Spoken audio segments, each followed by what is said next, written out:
There's an aspect about living in this apartment which I think about once in a while, which is this idea of prospect and refuge, this whole kind of old concept about human nature and where we historically would look for places that we would find shelter and comfort. It would be a place where you have a certain view, which this place certainly does, so it has a good prospect, you know, but also has refuge, so it's quite intimate and small and feels very serene. I think it works well that way. First of all, when we saw this place, actually it was technically a studio. It was just big enough that you could basically convert it into a one-bedroom. So it allowed us to be able to work from home, be able to kind of one person's sleeping, the other person's working.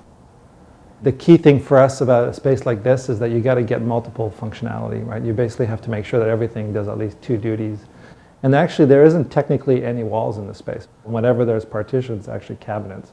The big key part is this wall here, which is like 9 feet by 10 feet. When the wall is slid, it separates the bedroom from the living room, so it really turns the studio into a one bedroom.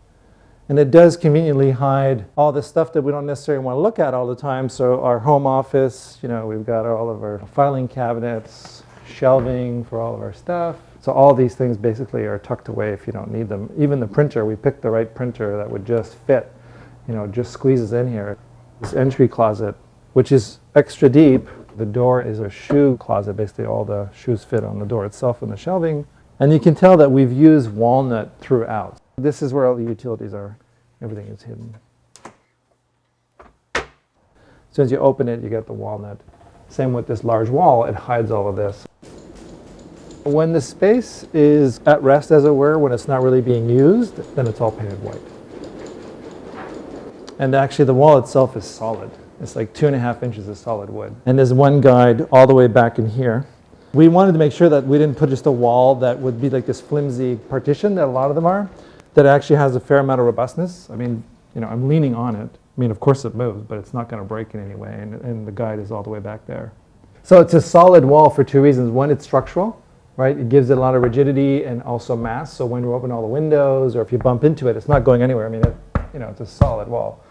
And then it basically gives it a better structure as well so that it can span from the guide, which is back here. We didn't want any floor tracks, right? So when the door is fully open, you don't see anything on the floor. You never see the guide. And it just floats above the floor by about 1/4 inch or so. And then the track itself is some super heavy-duty industrial hardware. I think you can go up to 1,000 pounds on it. And the wall itself, I think, weighs about 500 pounds. So it's pretty heavy-duty. Yeah, the ball bearings are pretty cool.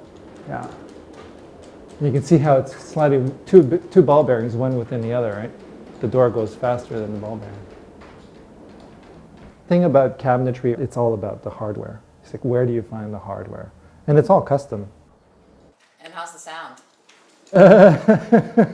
I think it's about the same as if you were building a normal wall, which is pretty amazing for a sliding wall. Yeah, I mean, I'll talk behind the wall, so you tell me how it sounds, but this is talking the same way. Here I am just talking away, and all over the wall again, and you can see if you tell any difference or not. The bedroom itself is very compact. It's only about 8 feet wide. But it works, it does the trick. I like this Murphy bed hardware. The legs come down automatically on their own. We've been sleeping on this bed for the past 5 or 6 years. I really like it. It's very comfortable. It's got a proper mattress. It's got a rubber kind of latex topper, and then it's got these wood slats as well. But it's very lightweight. I mean, this particular hardware for a Murphy bed needs to be not a traditional mattress, It has to be balanced for the hardware. They can stop at almost any, and it doesn't fall back down. And I think what I like about it is that, for one, making your bed's kind of a little easier. I mean, we do make it look nice, but you don't have to. You can just basically fold it up. So we have storage on both sides, and there's more storage above. Things like suitcases, and we put, our seasonal blankets and things like that up there. But it's all about details too, right? Because the side cabinets have storage above and below, and then there's a cutout niche here. I mean, the thing that I find really exciting about cabinetry is that, yeah, it's a little bit more than what you would have to pay normally, but it's so liberating in what you can do with it, It's not just a piece of drawer or whatever. I mean, it can be so much more. And I mean, even certain themes, right? Like this sometimes to me feels a bit like a ship. right? And a lot of the cabinets and hardware that we're doing is a bit like living in a ship where everything is precise. And then the key cool thing about this, it's white on one side. This is a really important thing where in the bedroom itself, it's really lush. The whole side of the wall on the back side is all wood. So you really get a lot of that kind of richness and intimacy. I mean, half the bedroom becomes wood. It becomes like a little wood cabin, wood nook. Feels kind of a bit like a cocoon, you know, nice and comfy. It is so quiet in here. That's what we really like about it. Once this wall is closed and you've got these wood surfaces and the shades are down, it's incredibly quiet. Did you find inspiration at all from boats? We did, definitely. A long time ago. Years ago I worked in Paris and I worked for a nautical architect for a little while. And I think it's really neat when you start looking at all the hardware and how you have to think of space efficiently and the quality of the space is very compact and efficient. And in the pre-war apartment, this was also the dressing room area. But the difference was that it was enclosed with doors and it wasn't as efficient. So now we have double height hanging rods. In here there's this pull. It's all about the hardware. I mean, I'm quite geeky in terms of hardware, so I like playing around doing all the research with what piece of hardware will do the job that I need to do. Softly closes on itself. So when you do this, you get much better advantage of double height. You know, you can put things much higher than you can normally reach. The dressing room has two sides, right? So you're getting most of your clothes from there that's hung, but then on this side, all the folded stuff. There's no wall, right? It's behaving like a wall, but it's really just a piece of cabinet. It's 12 inches deep, and that's the depth of the cabinet. It works like a separation between the bedroom and the dressing room. And there's a series of drawers down below. It's not a very deep cabinet, but works.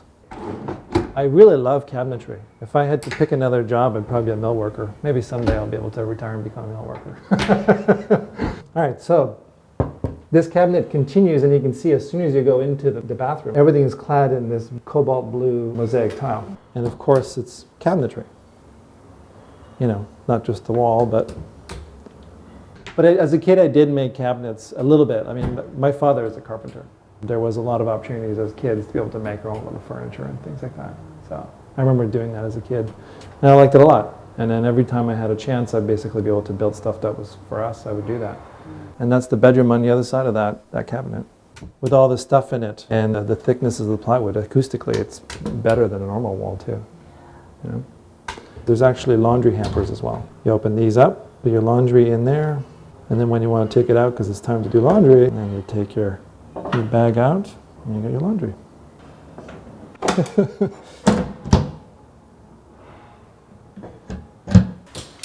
And was it hard to tile cabinets? It's definitely not something people do. It was an idea that we cooked up, but it's totally fine. You know, they're glued on with an epoxy essentially, and they're not going anywhere. I mean, been on there for years. But it works quite well. I'd say quite a few of our guests, when they come into the bathroom, they won't even realize that all that is cabinetry. And in the overhead shower, there's that element of surprise and play as well. Got our medicine cabinet, more storage in here. So we keep all our cat stuff down there. And that was all found space. Previously there was a small recessed cabinet, which was our cue that there probably would be some space. And we did the demolition and we realized there's 12 inches of space in here that we can reclaim. We got some free real estate. Well, you still have yet to discover the home office. Also the furniture. All the furniture is custom designed for the space. So these consoles are all on wheels. So all the furniture has storage built into it. These 4 modular pieces, they all move on the wheels. You lock them into place, and then you can make a queen-size bed. So this is like our guest bed. Everything's adjustable. What doesn't? Everything transforms, yeah. Yeah, it's a bit like a nomad lifestyle in some ways too. You know, like there's no desktop, it's just laptops. Everything moves. These benches are also on casters, and then there's storage inside. Yeah, so the table has drawers. It comes out, not wasting any space in here. And there's this huge drawer on this one side. Space is pretty precious, right? Especially when you got to pay for it in a place like New York City. You spend a lot of money for the space. You want to make sure you use it wisely. And I actually think Space is actually very precious as well in terms of the environments. I think making better use of the space, compact, energy efficient, spatially efficient, makes a lot of sense for us. Better quality space to live in. Invest into the things that you actually use, like furniture. And it goes up and down. It's height adjustable. Pull it down. There's a series of presets. So this is like full counter height. You can see the height. Tells you in inches. You make it go from table height to counter height. It's really more of an island / table. And you tuck in the bench.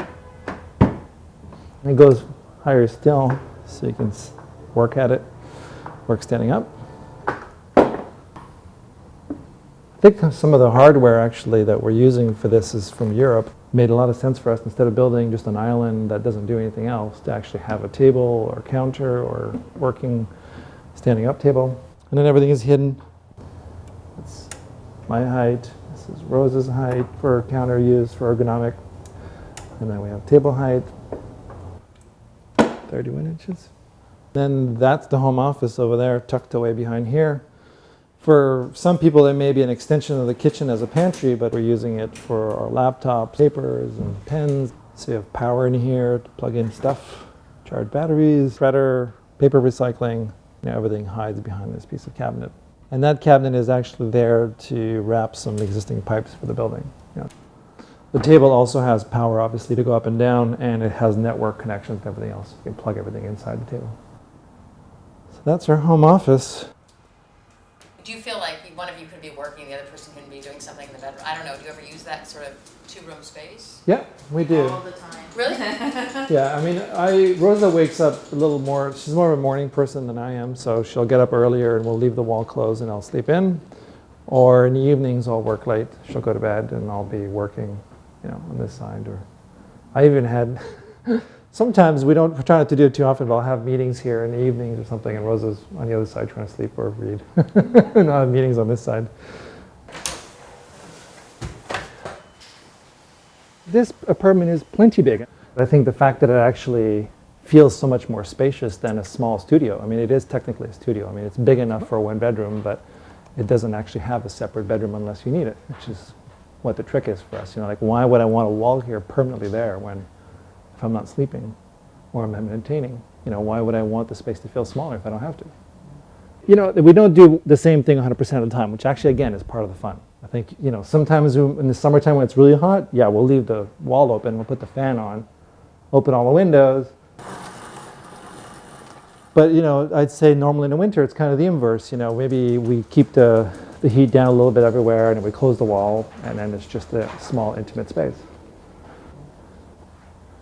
I think it's a different experience of actually living in spaces when things are allowed to transform from a one bedroom to a larger studio, more like a loft in some ways.